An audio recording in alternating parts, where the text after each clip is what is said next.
A tragic piece out of today's Telegraph publication out of the UK. This is, of course, a propaganda piece masquerading as objective journalism. This is not a descriptive piece. This is a prescriptive piece masquerading as a descriptive piece. A typical tactic of today's satanic media. As I read this piece, recall John the 23rd's words about Vatican II, about opening the windows of the church to the world, about aggiornamento, updating, getting up to date. And then recall that saying, as the church goes, so goes the world. And of course we have to modify it now to say, as the false church goes, as the anti-church goes, as the Novus Ordo anti-church goes, so goes the world. Now let's take a look at this piece. Young people turning to Satanism instead of stuffy Christianity. With our rituals, there's never any murder, there's never any sacrifice, there's never any blood rites to Satan. We don't worship the devil, we don't cast magic spells. In fact, as the Global Order of Satan UK, as well as other leaders and members of satanic groups around the world insist, it would be difficult to spot a Satanist walking down the street. Yet while the macabre occult rituals, virgin sacrifices, chalices of blood, and belief in the actual devil are a thing of the past, Satanism is luring increasing numbers of young people disillusioned with outdated and dogmatic traditional religions to join its fold by offering an alternative to stuffy traditional faiths.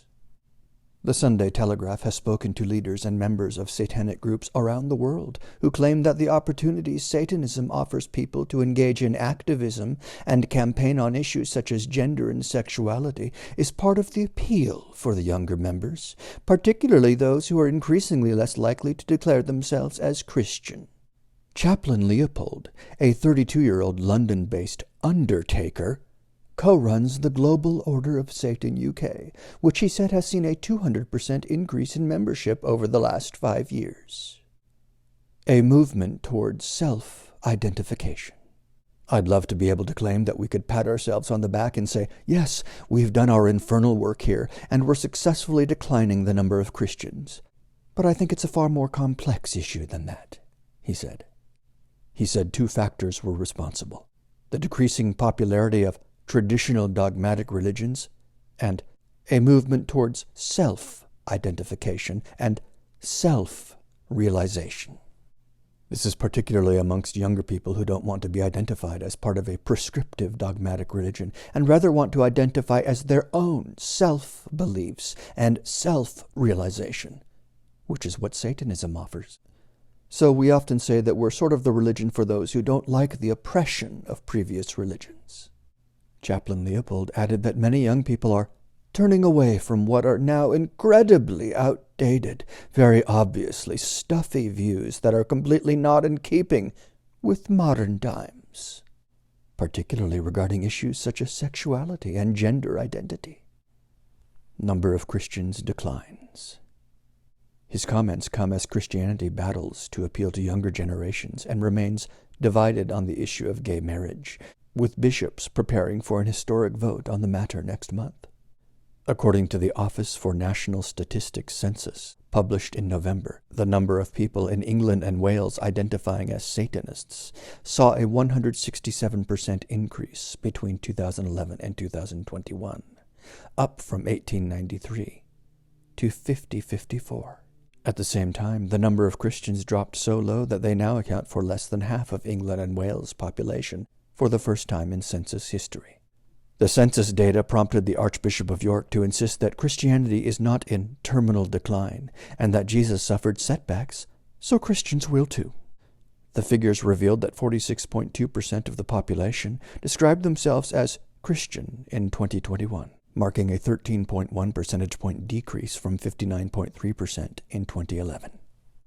However, the census also revealed an uptick in other less traditional religions, with the number of pagans up from 56,620 to 73,733, as well as a rise in the number of animists, who believe that all natural things have a soul.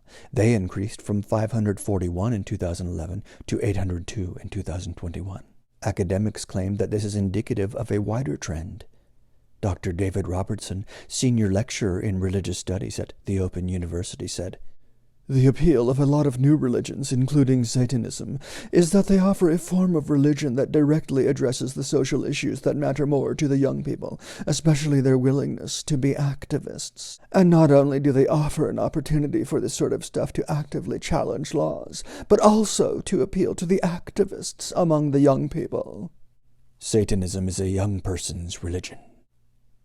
Professor Linda Woodhead, head of the Department of Theology and Religious Studies at King's College London, added that Satanism is a young person's religion, but that the bigger phenomenon we're seeing is the incredible diversification of the religious and spiritual landscape.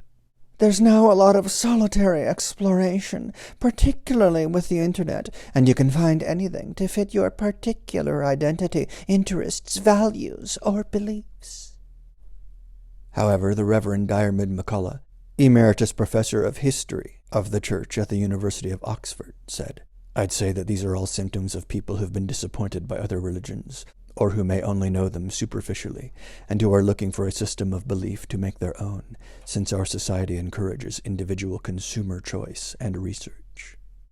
Contrary to the stereotypes, only a fringe minority of Satanists actually worship the devil. Instead, the religion's fascination with Satan is more metaphorical, identifying with the figure of the rebel, as epitomized in the protagonist of John Milton's 17th century epic poem, Paradise Lost.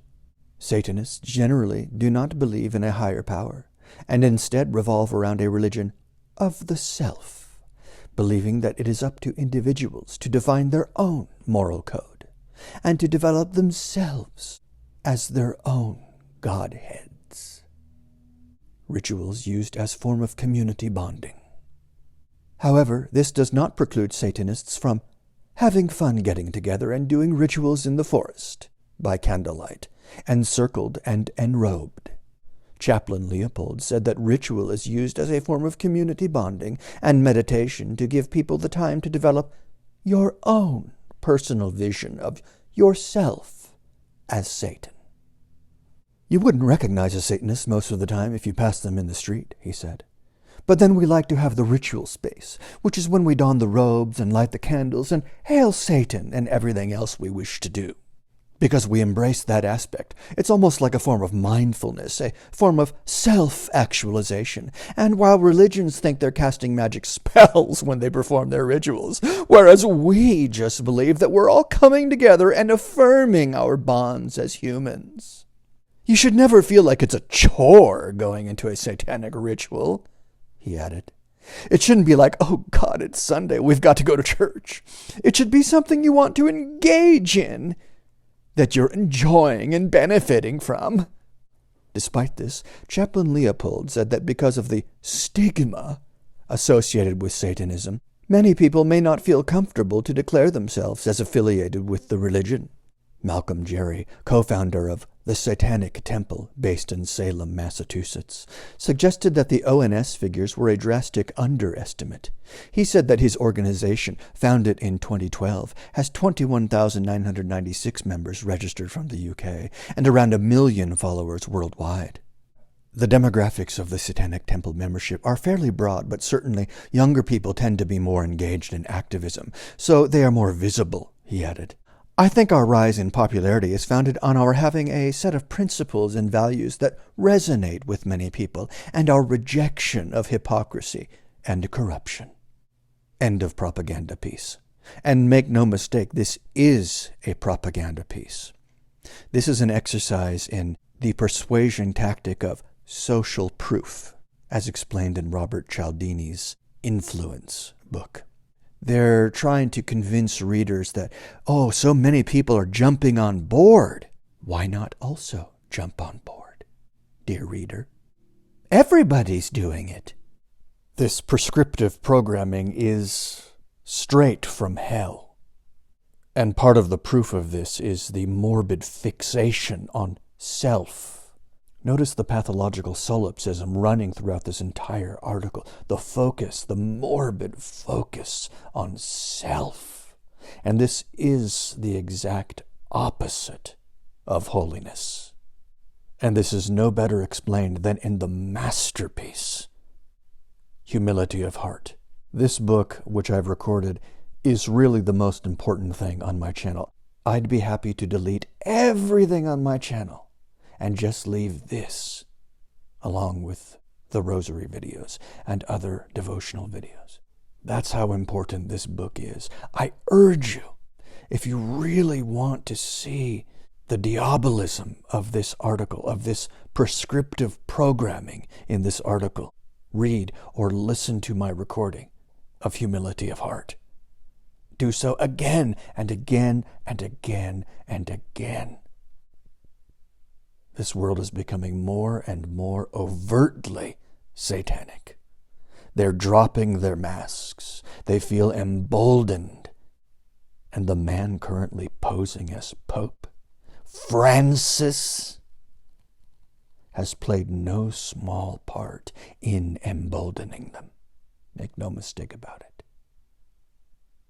It's time to get real. Really